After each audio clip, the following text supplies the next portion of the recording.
Hey, it's Jeff Zito, and thanks for listening to another episode of the Celebrity Jobber Podcast. Streaming on iHeart, Spotify, Apple Podcast, or wherever you listen to podcasts. Please hit subscribe. Would love a 5-star rating, and please leave a review. Check out past guests and episodes online at celebrityjobber.com. And you can follow on Instagram at celebrity_jobber_podcast or the YouTube channel, youtube.com/celebrityjobber. Who were these famous people before they were famous? How did they get there? Was there a big break or a life-changing event that happened to them? And what did they do before fame? Like, what was their first job? I've been friends with Jackie Kaiser for about 15 years now, maybe a little longer, but I knew her as a promotions person at a record label. I did not know in the beginning she was nationally syndicated radio host Full Metal Jackie. Kind of felt stupid in the beginning when I first found that out. Jackie's got a great story.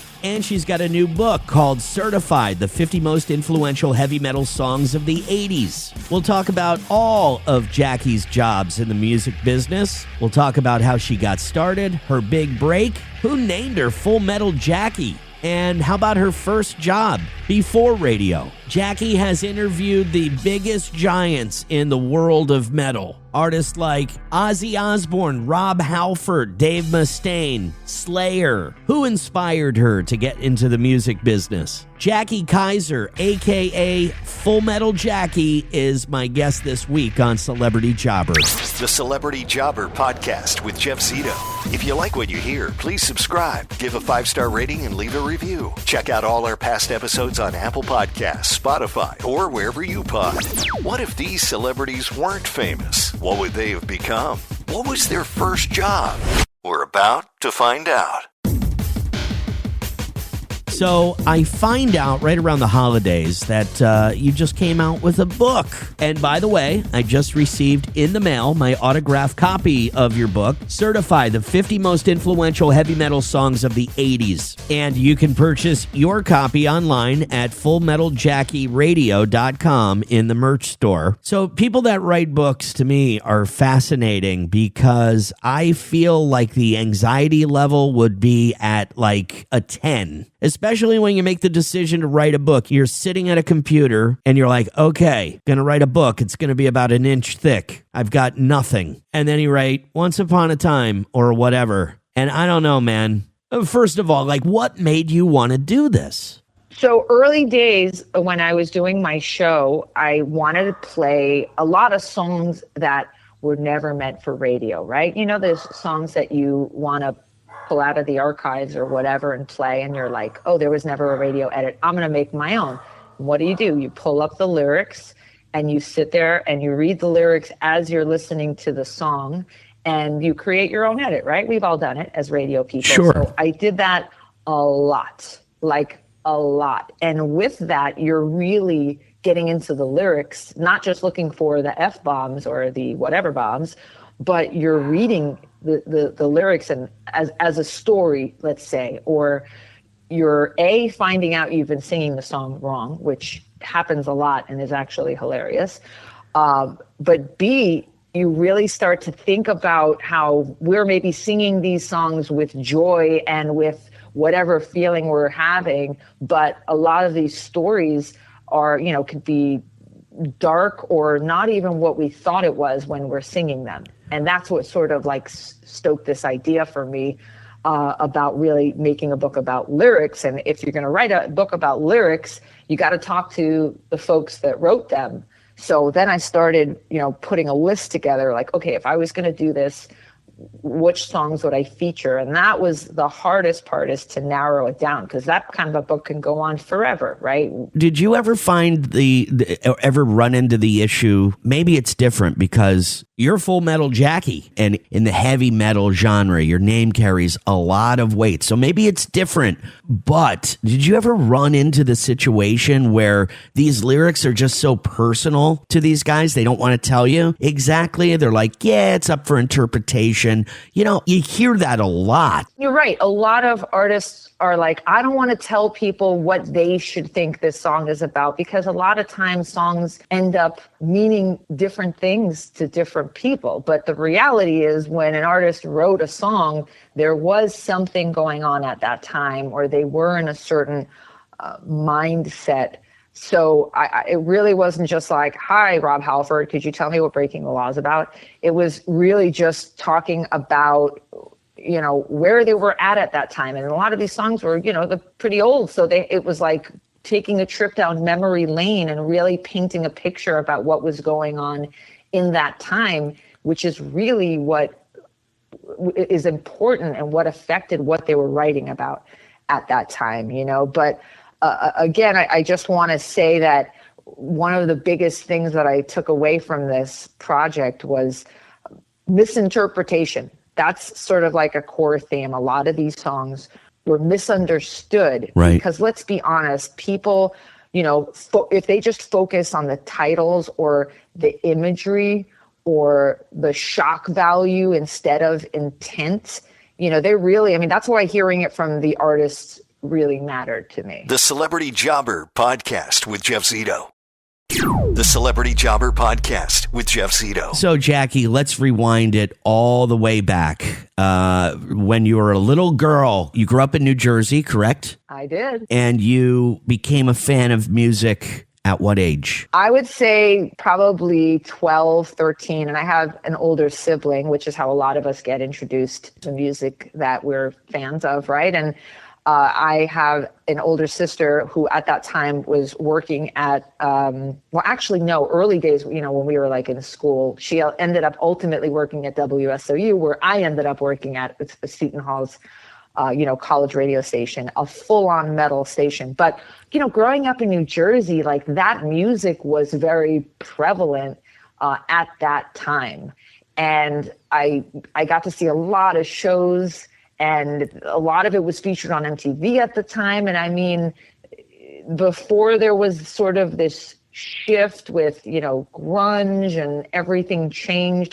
This was what was going on, right? These bands were touring arenas, and it was a moment. And obviously there's been so many shifts between then and now, but I feel like I was lucky enough to maybe catch the butt end of an amazing time in music. And being a hard rock fan, it became part of the fabric of who I am and what I love still to this day. So just for people that are listening that don't know anything about WSOU, Seton Hall University has a radio station and famous in New Jersey for being this like trailblazing radio station that played songs that you would never hear on the radio. It's legendary. And a lot of it's like locally funded, whatever, funded from the college and donations. It wasn't always a 24/7 station. Like when I was growing up and I was in high school, it started at 6 a.m. So overnight it was like community programming or,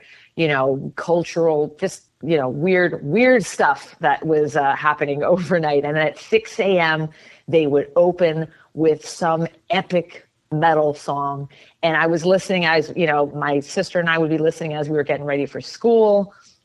And, we'd listen on the bus. It was a metal station. It still is a metal station. And it's, normally college radio stations can reach, to the parking lot of the college. Here's a station in northern New Jersey that reaches into New York City. That's amazing. That has a bigger signal than a commercial rock station. I worked at that station when it was first in a little rinky-dinky studio, and it was like reel to reel. And then we moved into a fully like $1 million location next door that was fully digital and amazing to just get my start in radio. But I'm very proud of, the reel to reel days, because I think young people getting into radio now will never know. They don't understand what it's like to do production with a grease pencil and a razor blade. So, yes, it's slicing. That's the thing. I've been making edits since the dawn of time. So here we are, this many years later. They don't get it. They have no idea.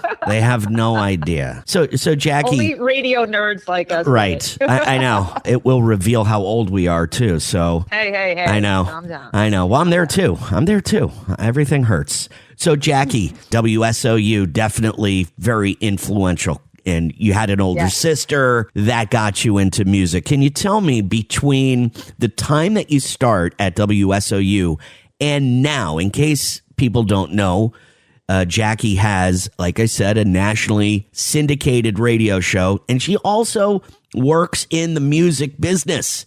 And you manage quite a few bands, Jackie, a handful of bands. I do wear many hats, Jeff. You were right.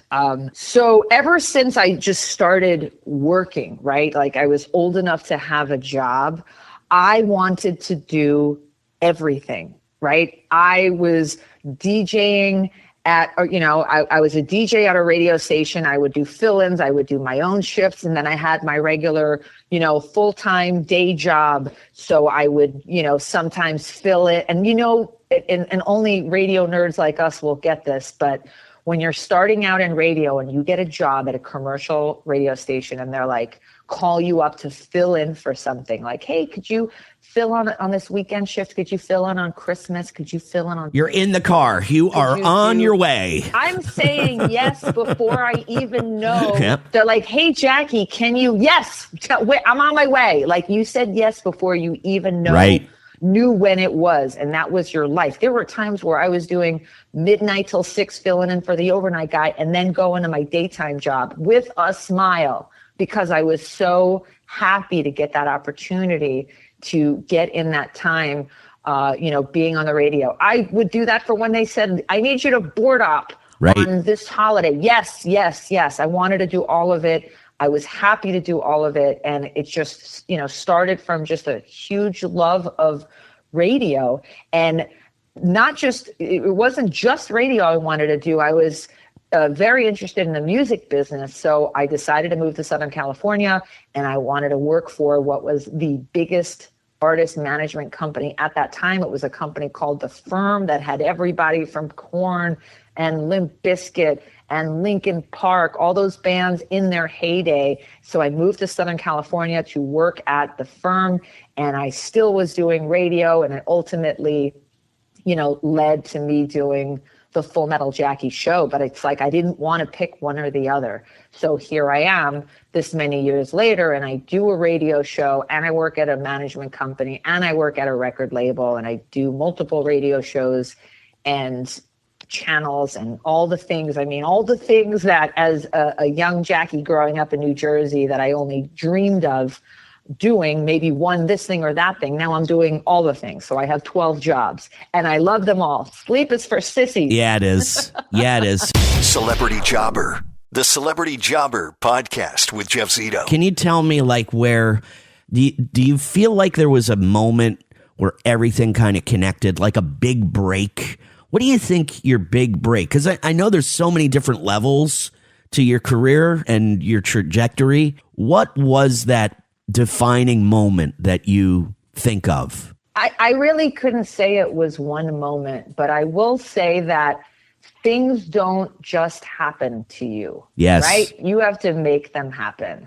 And I manifested things that I wanted to have happen. And I think that having people say you're not going to be able to do it, or a girl's not going to be able to get a syndicated radio show, which I was told at times, or whatever it was. By the way, when you tell me I can't do something, it only makes me want to do it more. Right. And once I set my sights on something, and I'm sure a lot of people can relate, I become a dangerous person because I put blinders on to everything else and I am laser focused on what it is I want to do. So when there was a radio station when I lived, I moved to Southern California, and one day the station called Indie 103.1 popped up on the air. And I remember driving in my car, hearing this station and touching the radio in my car. I touched the radio and I said, this is the station where I'm going to do a metal show. And I set out to figure out who was in charge.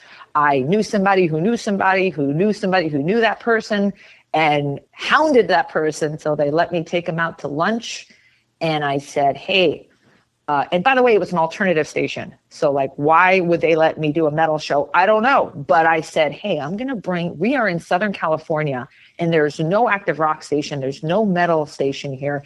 And yet every metal show comes to town and sells out. That means there's people here that care about this music. There's an audience for this and they have nowhere to go. So let me do a show for you, and you will not have to lift a finger, and you'll look like a hero. That was my pitch, by the way. Wow. And ultimately, they were like, hey, come in this week and let's see what happens. And I was on that station until they went off the air. And at that time, my show was called Chaos with Jackie. And Steve Jones from the Sex Pistols did middays. And one day I was at the station and I just walked in. He's like waved me in while he was on the air. And he said, oh, look, it's Full Metal Jackie. Oh. And he just said it. And my boss, the program director at that time, said, that's your new show name. And I was like, that's a great idea. Wow. We got to credit that to Steve Jones of the Sex Pistols. Wow. Yeah. And then, but ultimately, because I was doing the multiple jobs that I was doing, right? So I was a radio promo person, traveling the country, meeting programmers. And because I was doing this metal show in LA, people were hearing about it. And a few of my friends who were programmers were like, hey, when are you going to do a metal show for me? And I was like, that's actually a great idea. So I bought the domain. I got a trademark on the name Full Metal Jackie. I started creating a show and uploading it to a link for different stations. I started syndicating it on my own. And ultimately, after I had like 7 or 8 stations on my own, I was approached by a syndication company, and the rest is history. The rest is history. Celebrity Jobber. The Celebrity Jobber Podcast with Jeff Zito. Can you think back, Jackie, before the music business? Tell me about your very first job. What was your first paycheck? And maybe a couple other jobs that you held before you were in the music biz. Like, tell me about Jackie Kaiser, the regular girl from Jersey. What kind of work did she do before she became Full Metal Jackie, nationally syndicated radio host? All right. So one of the first jobs I ever had, because if I remember correctly, you had to be a certain age to get working papers. I think it was like 14 or 15. So I think when I was like 13 years old, I started working at the Englishtown Auction, which is a legendary sort of indoor and outdoor sort of flea market that was open on Saturdays and Sundays. I believe it still is. And, this was off the books. And there were different booths, everything from, clothing and electronics and trinkets and whatever. So a lot of kids I went to school with were able to get a job at the auction because they would pay you in cash and they didn't have to, taxes, whatever. So that is where I had my first job. I used to have to get dropped off by my mom at like 6 a.m. And sometimes it was snowing and I would still show up, and whoever I was working for, by the way, we didn't have cell phones. Right. Hey, kids, there was a time where we didn't have cell phones. That's right. There you go. Imagine a world. And so I'd be standing there in the snow waiting for some guy to show up with electronics that probably fell off the back of a truck. And it was snowing, so he didn't show up, and I wouldn't make my, whatever, $75 for the day. Right. So Englishtown Auction, I worked in the Freehold Raceway Mall in the food court as a teenager. And then I got an office job, which actually, when I was in high school, there was a sign on the bulletin board for like getting jobs. And it was like, hey, data entry, $10 to $15 an hour. I was like, $10 to $15 an hour? Come on. So instead of taking the little piece of the paper to take the phone number, I took the whole sign off the wall. I'm like, I don't want anyone calling. This isn't my job. I'm going to get this job. And I did. And I stayed. That company I did on the side of all my radio stuff, even when I went through the college.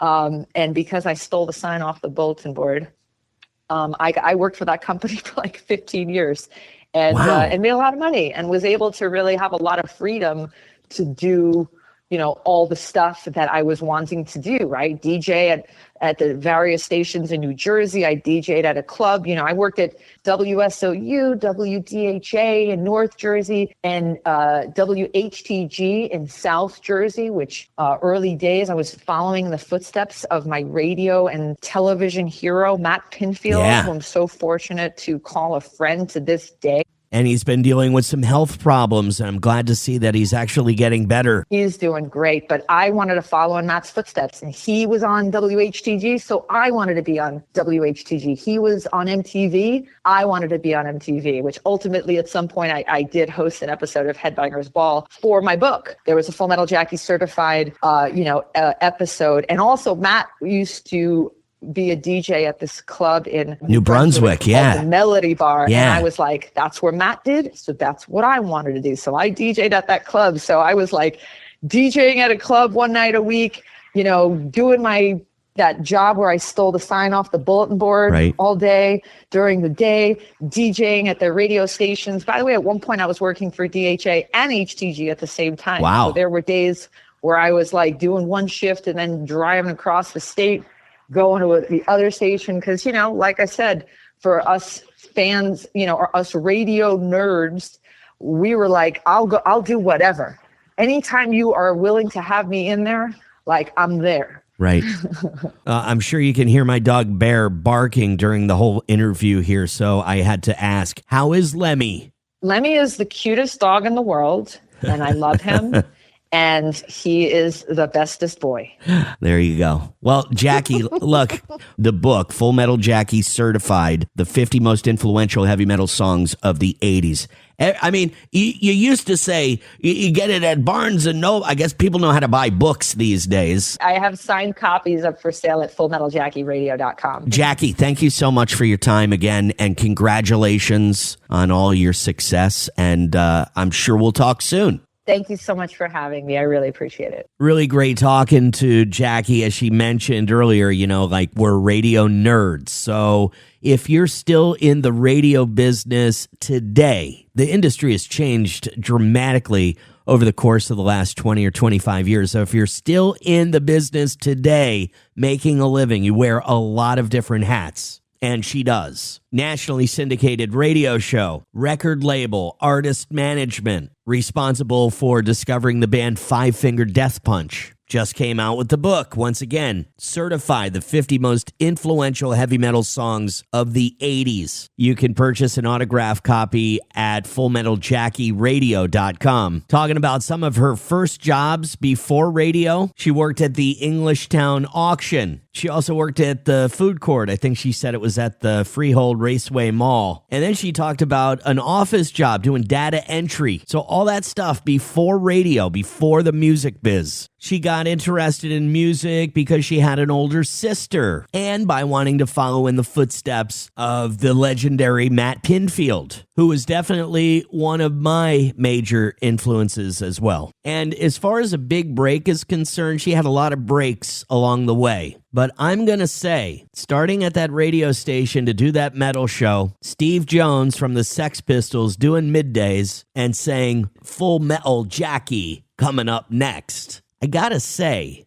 I think that could have been a really big break for her. Organic, just happened, right? Great story. I really admire Jackie, and again, glad to call her a friend. So thank you for checking out another episode of the Celebrity Jobber Podcast. Number 3 this week on the Apple Podcast Music Interviews chart. So please subscribe. Would love a 5-star rating, and please leave a review. Past guests and episodes online at celebrityjobber.com. And you never know what these people's lives were before fame. Jackie Kaiser worked at an auction. She worked at the food court in the mall. And she did data entry at some office before she became nationally syndicated radio host Full Metal Jackie. Everybody's got a story, and some great ones coming up in the next few weeks. Again, thank you for listening to another episode of the Celebrity Jobber Podcast. Until next week, I'll see you then. I'm Jeff Zito.